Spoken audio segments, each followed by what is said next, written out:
Right, thanks everyone for joining us today. I'm calling this a conversation starter, and it's a conversation starter because no matter where we start from, there's no way we're going to cover all the full breadth of this issue. So tonight's panel is kind of reflective of the slice of the conversation, but by no means is it the entire summation of the entire conversation. So who do we have here tonight? Well, we have here two Yale alumni first. Dr. Alvarado. I say doctor because you just recently got that, and I want to make sure that that everyone kind of knows that it took a lot of hard work to get it. Yeah. Who's a poet and scholar, and she's currently a professor at Long Beach. Is it Long Beach College? Long Beach City College. Right, out in California. And we also have Marco Davis here in his Yale alumni capacity. And if you don't know who Marco is, then do a Google search. I'm not going to introduce you to him in terms of like that there. Wow. His record speaks for himself. And we also have Craig Robinson. And Craig, you're the national director of KIPP College at the KIPP Foundation. All of you guys have had some role over the years in terms of building and supporting students of color and alumni networks of color. And so I thank you for being here on this conversation starter today. In terms of tonight's format, it's pretty simple. We're going to ask a couple of questions, see who's there on the line, and if anyone else has any other questions, we'll feed it in. We're on for about a half hour, and then after that, hopefully, where this conversation goes, we'll figure it out. In terms of, so I'm just going to open up the question now. I'm going to lower my own audio so that I don't get any feedback. In terms of the first question, I know we've been seeing, especially in and around November, increased student activism on college campuses. And obviously the natural question begs, what role do alumni have on those college campuses? Now, Leon and Marco, for those who don't know, you were part of a petition signing drive of what ended up being, I think, definitely over 200, I think, alums of color from 1972 that supported current Yale students. If you guys can both kind of walk us through that process, or at least walk us through that for a second, how did that come to pass, and is this kind of action kind of reflective of what you guys know from alumni of color, at Yale? So I'll let Leon start. So many of us alum were paying attention to what was happening at Yale, and the petition actually started because a classmate of mine, Irene Garza, class of 2002, emailed a small group of us close friends and said, we should do something, we should write an open letter. And we encouraged Irene to write the first draft. A couple of us, including Marisol Silva, Michael Core, and myself, helped revise it, gave her a little bit of feedback, and then I took on logistics, and then we just started spreading the word through our various networks. And the goal was really to get a large participation from a large range, right? So we were able to reach back as far as 1972 to the current day, and alum of color from various communities. So not exclusively the Latino community, but alum of color from all of the communities at Yale who had gone to Yale. And one thing I think that makes the petition we kind of organized different is that we really wanted to include testimonials and messages of support. So we didn't just want a list of signatures. We wanted to show Yale that there are stories attached to what's going on, not just from the current students, but from alum reaching back. And the testimonials, if you read them, are really moving because they show that this is the issues that the students are talking about right now, increased faculty, increased mental health services, really concrete types of support are support that alum for decades have been seeking or fighting to keep, right? There's always that, like, don't take away the ethnic counselors, don't take away the cultural centers.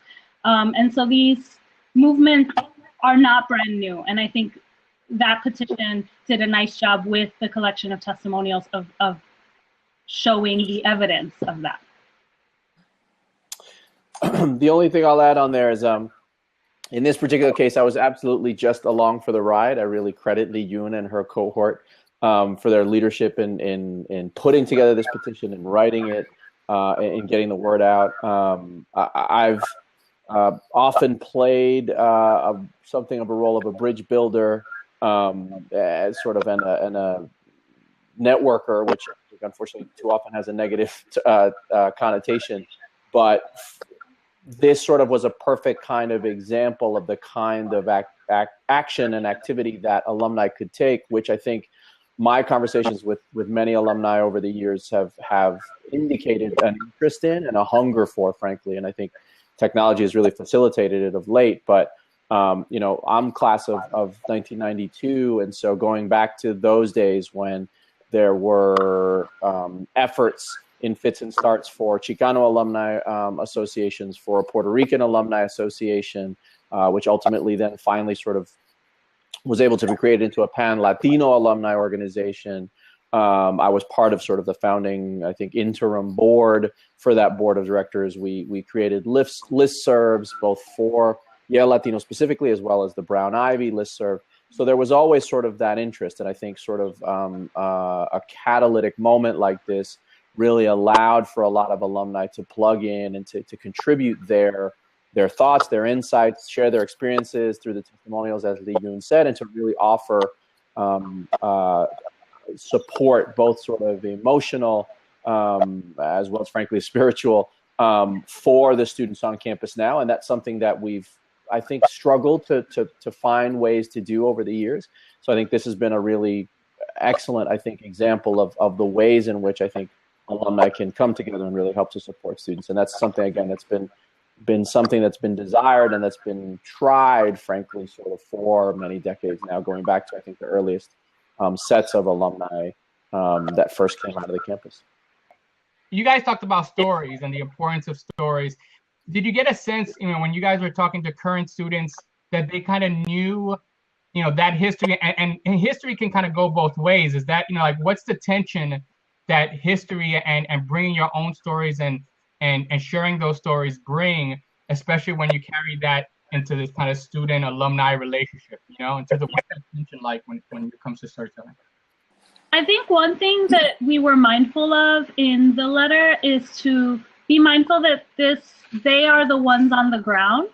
And so our letter wasn't meant to act as some sort of, hey, this is what you should be doing, but instead to show our solidarity and our preparedness to take their lead, and our attention, that we are paying attention, that we are with them, that we, you know, I think after that the Atlantic article that tried to paint the current students as over the top, as whiny, as not having a basis to have any kind of critiques of the university, or that their critiques were unfounded. And we wanted to make sure that they knew that we knew that that wasn't the case. Their demands weren't unfounded or over the top, and that this kind of explosive event that sparked a lot of national attention really was a tipping point and not some new thing that came out of nowhere. And so we really wanted to make it clear that we want to take their lead, but we want to be available to them. And this was one way. I loved what Marco said, that technology has really facilitated speed, right? So a way for us to communicate from many different places and reach out to them very quickly, which is, I think, something that hasn't always been easy, especially to galvanize alumni who are living across the world, across the nation, in a quick manner, even if it's just to show, you know, some support in the way that we did. Well, the only quick thing I'll add to what Li Yun said is sort of in the broader context with regard to your question, is that I think that the stories I've always found to be pretty powerful, in that I think each successive generation of students sadly isn't given the history of the experience of students of color on their campus. Our experiences just simply aren't documented enough in a way so that as simple as 5 years down the line, students don't know about actual sort of fights that were waged, right? About protest manifestations, struggles that were carried out to even acquire the cultural centers, right? To secure the cultural centers. And I think the stories are really powerful and helpful for students in that, even though on the one hand, tragically, we might reflect and realize that some of the same struggles continue to this day. On the other hand, I think students find it really helpful to know that they're not the only ones who are experiencing this, right? That they're not alone, that they're not crazy, that they're not having a harder time than everyone else before them, that it was somehow easier and that they're somehow not as good, right? There's that whole imposter syndrome thing. So I think those stories are really powerful and helpful. And I think that's one of the ways in which alumni can really help students persevere by saying to them, even as we struggle to make the situation more equitable, more safe, more fair, more supportive, we also want you to know that even as you struggle right now and things aren't the way they should be, you can get through it because we have before you. And so look to us as examples of folks who managed to get through with their sanity intact. I want to pull in Craig here. Craig, I mean, and you talked about it. This is a natural conversation that's going on, and obviously, Craig, from your position at KIPP, you're not just you're seeing your students, KIPP graduates and KIPP alums in different colleges and different places reacting to the current climate.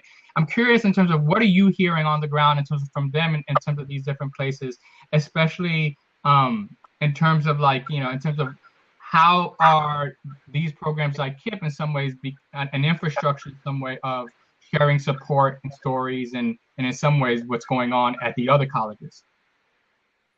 Yeah, I think there's a couple of things that I would add here. I think for starters, the dynamics of the composition of student bodies on many college campuses is a sort of evolving nature.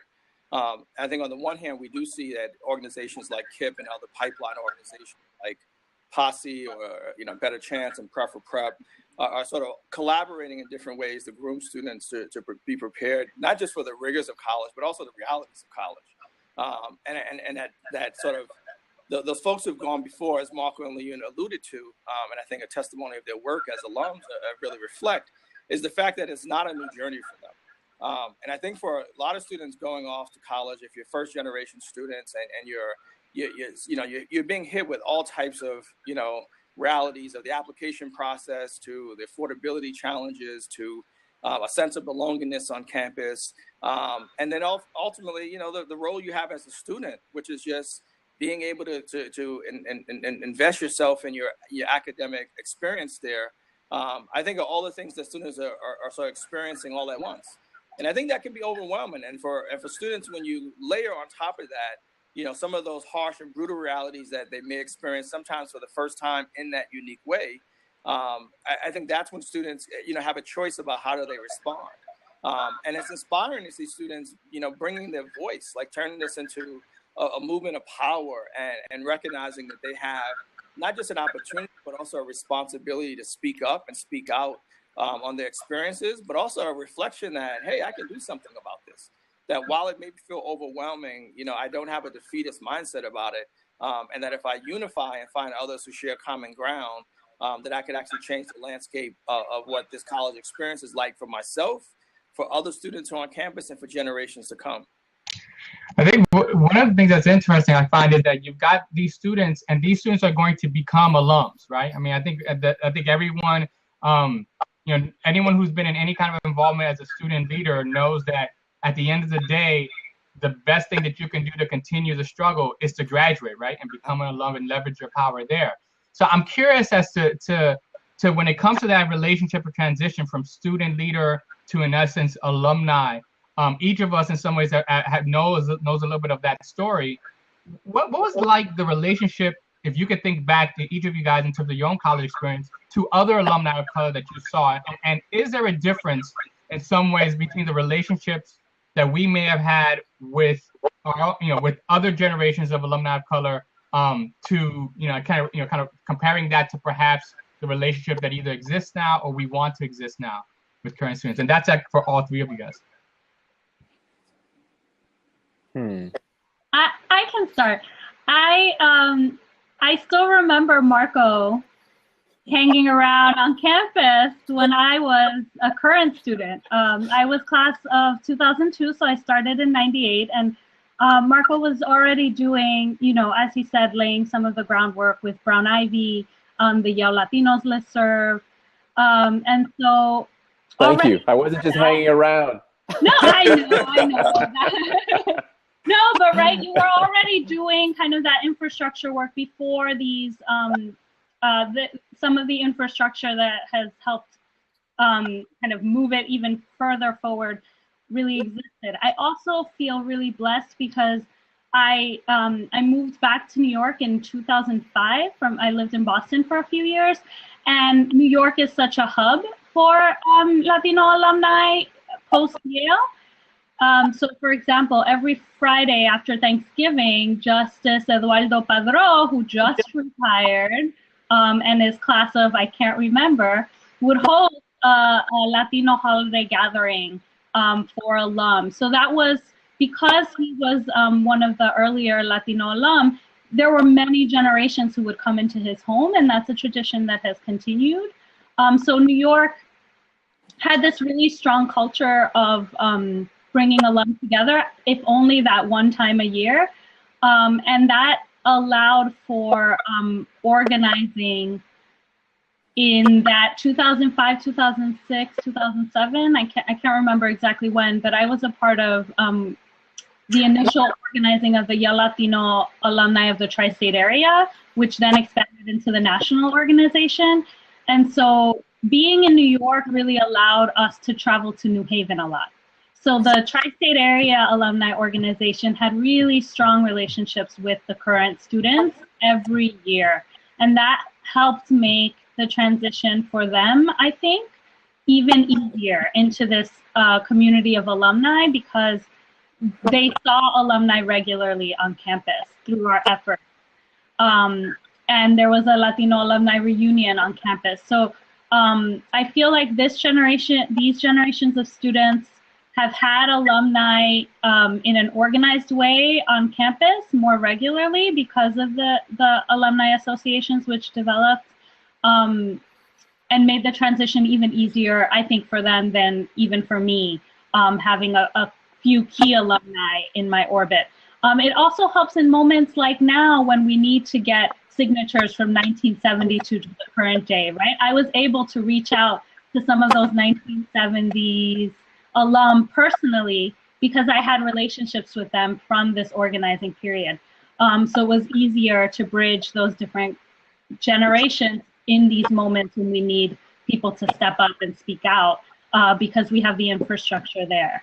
So it's been a really great kind of this last decade. I think a lot of movement has been made to institutionalize some of the organizing to help bring current students into the alumni fold more organically and smoothly. I might add a little bit to that. So I've been lucky enough to work with students in a professional capacity for many years, in addition to sort of my own role as an alum. And for one, going back to your question, Albert, I think I remember sort of the very strong impression of the occasional alumnus who would come back to the campus and would sort of tell stories and would sort of have us all amazed on the one hand. Just telling stories about what campus life was like and the experiences they had, and sort of just, a group of us students always being in awe of that. I also remember sort of feeling like students were so accomplished and, were such great role models, and just knowing, and sort of the chatter among us students about so-and-so's an alum and so-and-so's an alum, and, reading about people. And that was great, but we didn't feel like we could approach them, right? We didn't feel like we could talk to them because alumni sort of showed up once in a blue moon and they were one or two folks. And I think that was fairly common in a lot of universities that didn't necessarily draw from their local community, right? I think in contrast, I think, for example, a lot of large public state institutions where alumni sort of settled in that city, in that region, in that state, there seemed to be more alumni involvement, and there would be sort of more of a stronger tie among the alumni of color and the campus. The other thing is, I think, particularly, I know among the Ivy League schools and schools of the type, Stanford as well, there was an era, I think 80s, some point to 90s, where the alumni associations, the infrastructure of the established infrastructure for alumni associations, actively discouraged students of color from organizing as their own caucuses, right? There was sort of an alumni relations philosophy that was like, try to plug in and integrate, quote unquote, students of alumni of color into mainstream activities and efforts and chapters and clubs and all that. And that made it a little complicated a lot of times for students of color, for alumni of color, because we were like, we didn't have the same experiences as white students had on campus. We didn't, and we didn't look to fellow alumni for the same reasons that other alumni did. And so that was sometimes an actual, frankly, like a struggle to organize ourselves in spite of a lack of support from the institution. That flipped somewhere in the 90s, I want to say, in a number of schools, maybe early 2000s, where a number of schools I know basically started really embracing this idea of sort of essentially caucuses, right? Allowing alumni to self-organize, and really however they were, right? Students of color managed to be a logical or a practical or effective means, but whether it was athletics, whether it was the arts, whether it was drama, singing groups, whatever it was, there were ways that folks, service groups, there were ways to allow groups to organize. And that really is, I think, one of the things that helped facilitate alumni to really reach out and connect with each other and to support each other, as well as to connect back to the campus in ways that were sometimes, frankly, like healing opportunities for alumni who had less than universally positive experiences with the institution, even though they still felt some appreciation to it for the education they received. So I think that's a sort of a piece of the broader context, which I think, again, right now,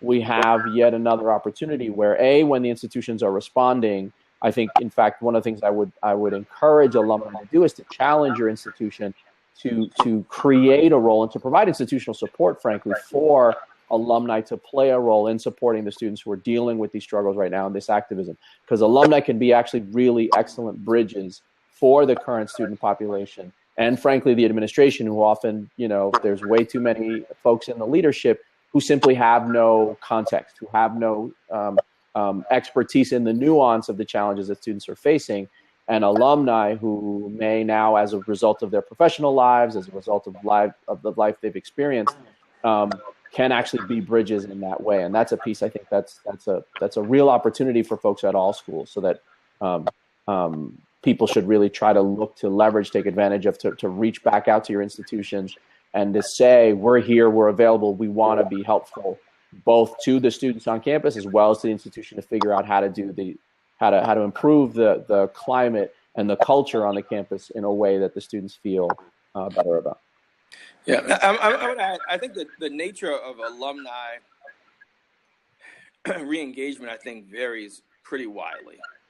I think in some cases where you have students who are disenfranchised through their collegiate experience, there's not really a desire, appetite, or even a recognition of a constructive way to re-engage. It's sort of a hi, bye, and thank you, and folks move on. I think in other cases, not out of apathy or of any sort, they're just the demands of the work life and professionalism and family sort of direct people in different areas of focus, demands of life. But I think what's evident by this conversation, and frankly, just what's happening on campuses, and what's happening, just to be clear, it's not new. I think Marco mentioned earlier, I think social media and technology has really shed a different light and in ways that we haven't had before. But I think what's important is that there's an opportunity now to just recognize that this is cyclical. And as a result of that, if we, as a community want to break the cycle, then we do have to re-engage. We do have to connect. We do have to see that our collegiate experience wasn't just a terminal degree, and it wasn't just get in it and then get out of it what's for me, but recognizing there's a responsibility to give back and reach back in a supportive way, not in a sort of grandparent way of you should do it this way, but in a way, just recognize just encouraging, just recognize that you are not alone. You are not crazy. You're supported, and this is part of your learning experience. This is what you ought to do in college as you express yourself, as you self-advocate, as you find the means to bring voice and really think about what are the solutions you want to bring about. Just to ask some probing questions of what are the outcomes that you seek, and are you experiencing those outcomes, and what are some other ways that you might consider going up, like just asking questions as opposed to giving answers, I think is a really important role that alumni can play in reaching back. I think one of the things I'm excited about seeing in organizations like KIPP that I represent is you have a lot of alumni coming back to teach, and they're coming back to their community. And they're finding other ways to extend from their experience. So it may not be a direct connection back to their campus, but they're taking their personal experiences, I think, from community, from home, from campus, and they're saying, I need to bring this in the community. I need to reach back further. I need to empower students in ways that I didn't feel empowered when I was in college. And that means starting earlier. And that's starting in empowering students when they're in school, when they're in high school, and giving them making sure they have real experiences to express that early on, so that when they experience it maybe in a different way in college for the first time, they actually have the mental muscle of recognizing that this is what self-advocacy looks like, what it feels like, this is what coalition looks like and feels like. And then also, this is how you do that while maintaining a focus on your goals, making sure that you are completing goals in college, because advocating while bearing the responsibility of a college student is a difficult but important balance to strike. That's a really important way, and I think we set out this conversation as a half-hour kind of conversation starter. I want to be mindful of people's times. I know people have work, and people also have kids to get care of in the morning and stuff. But one of the last questions that first, I think, Craig, your point about engagement in whatever kind of way, getting back to the process, is really important. A lot of us as professionals of color, it's not just our undergraduate experience that we're alums. And some people who I know, for example, were not very active undergraduate, but when they got to graduate school, law school, that's when their engagement began. And so understanding that whichever way you find your way back, finding back to those institutions that are the pipelines to supporting and cultivating leaders of color, that's really, really important. I want to end with kind of a general question, but also back to the actual title of this topic, right? And that, how is it? How do what would you say to another alum, or even to students? Understanding that some of the feedback that you guys may have gotten individually from students. How is it that alums, what role can they play in supporting campus movements, especially that are going on today? And I think if each of you could kind of answer that, and we'll kind of leave it at that for now. Yeah. I'll share maybe one thought. I think the first is recognizing that their individual experience that they may have on the campus is not limited to just that campus, to just seeing themselves as part of a whole. And I think this notion, and I think that I think this notion of like starting this professional network while you're a college student, and recognize the importance of coalition building across campuses, across communities, within your community, but across different affinity groups, is an important part of life. And so the message I would really convey and share there is you're not alone. And I think students have to understand that, because it feels lonely and it feels hard, having to advocate, especially in ways that you don't feel that I need to. Why should I have to? Why am I not seen, valued, appreciated? Why are some of these things that I'm advocating for don't currently exist? I think that notion of just building coalitions and bridges across campuses, across affinity groups, is so important, because oftentimes you may have, your BSA, and you have your, Latino groups, and you have your Asian American groups, and that separation even unto itself is important for students to recognize that we're stronger together when we recognize that there are common issues we have, and reaching across the aisle is just an important part of doing that. So I would say there's really a lot of ways, in addition to everything Craig said, which I agree with. I think there's a lot of things alumni of color can do that I think we often don't take as much advantage of, and we may not even be aware of.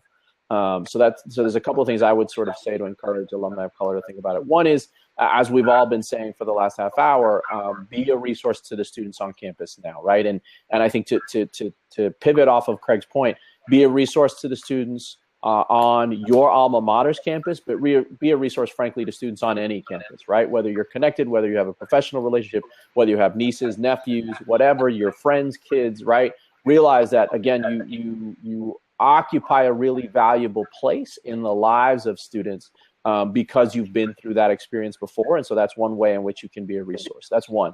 Two is really to leverage and maximize your power, frankly, as an alum of your own institution. And by that, I mean, speak to your alumni association, right? Write a letter to your university president. I guarantee you there are other alumni right now, and it's not only like, senators and public figures. It's all different folks from all different walks of life who are writing letters or sending emails or making phone calls even to the dean, to the president of whichever campus they're particularly interested in, where they're alumni of.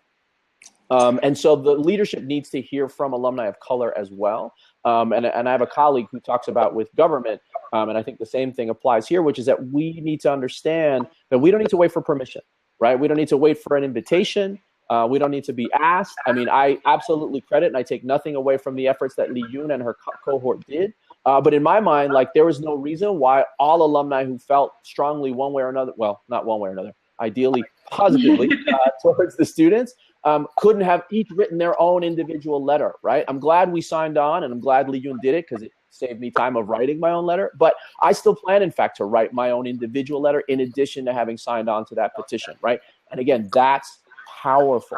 And then the last piece I'll say, to not take up all of this extra time, is also to realize the power we have as alumni in our own professional spheres, right? There are places and ways in which, I mean, so many of us look at this constellation of speakers right now. There's so many of us who are involved in education in some way, shape, or form. There's so many of us who are in a semi, if not fully public space, public life. We know folks who are involved in education. If nothing else, we have friends who are also alumni. We can help shape the narrative that's going on around these campus movements. We can help people who may not have been a part of the struggles of students of color, who may not have been involved or experienced it or firsthand, white adults who may not have known about struggles of their fellow classmates. We can help folks understand that, like Li Yun said, these are not unreasonable struggles. These are not unreasonable requests of current campus movements in many cases. And we can help people understand that there is a real need for some improvement of campus culture. And that's something we can do around the water cooler at work. That's something we can do among our professional peers. That's something we can do by writing letters to our local newspapers, or putting up blog posts and submitting and sort of saying, I went through it, I've now achieved whatever it is I've achieved in my life, and I still support the campus experience. And they're not sort of being unreasonable, they're not being coddled, they're not exaggerating the pain they feel. And that's something I think that can have a lot of impact as well. So those are all the different spheres, I think, in which we can all be change agents. Yeah, I want to echo everything that both Marco and Craig said. I think those are really helpful, concrete ways to move forward. I'm going to make a plug now. I was prepared for my plug. I have an essay in this book, Wise Latinas Writers on Higher Education, called After Yale. That's about my senior thesis. And it has a section talking about the lack of Latino faculty, right? So this is just a demonstration of Marco's point. I'm a writer, so I write about my Yale experience, and I say, you're not crazy. This is a problem. And I think within my network of academia, right, we know that Yale does not have the best reputation in terms of for faculty of color, but we know that probably Yale is not alone in that not great reputation. So this is a terrible way. I'm trying to find the right language for this, but embarrassing Yale and these institutions a little bit. They don't want to be thought of as institutions that are, notorious for not supporting. Yale doesn't like those headlines about how it's hemorrhaging faculty of color that have been in the news lately. They lost a superstar not too long ago. And so holding their feet to the fire in our professions is a great way to just say, look, you care about your reputation, and how you treat your students of color affects that reputation as much as these other areas that you're very concerned about. The magic word, Lee-Yun, is accountability. That's what you're talking about. And by the way, Lee-Yun's book is available on Amazon.com. I will say it. You can order it. Jen De Leon, brilliant Jennifer De Leon, edited. I have an essay in there, but it's an amazing collection for other young, wise Latinas who you work with as educators and as friends and family. So it's a great resource. But telling our stories in these different ways, I think, helps bring all of these pieces together. And I miss being on the East Coast, where I could physically be a resource to the students on campus. Being on the West Coast has made it more difficult. So, writing the letters is great, but it's not as rewarding, I think, as showing up on campus and being able to physically show. I might add just to that point in closing. I mean, that although our locations vary, and that's a natural dynamic as we graduate and leave our institutions, but I want to give credit to Albert for pulling us together and using this platform as a means to elevate this conversation. So Albert, thank you for assembling this group. No, and look, we assembled this very quickly. I think I'm glad you guys. I literally, reached out to Craig and said, hey, look, I know it's last minute, but can you jump on? And he was traveling, but he said, yo, this is important. And I think, all of you guys that have really, we knew that. I think all of us know and knew that our presence is a political act in and of itself, right? When we are in college campuses and wherever we are. And so, the tide is always to be silent. The tide is always to just kind of go with the wave. And in some ways, just being able to speak and be present and be active is in and of itself, we don't know what kind of effect that can have. And so on that note, thank you all for taking time out today. This conversation will certainly, it's being recorded. We'll push it out. And again, it's a conversation starter. Hopefully people will begin to think and say, well, again, what can I do? What can I play? Does my program, does my high school, does my college, my graduate school have an affinity group, an alumni action, something? This just cards to say, look, how can I be helpful? And if it's just getting on, even social media or just blabbing about this, that's what's important. So each of you guys, thank you. I will definitely make sure I follow these great superstars around. They are always doing great work in our community. And so with that, I will bid everyone good night. Good night. Good night. Thank you. Albert. Thanks, Albert.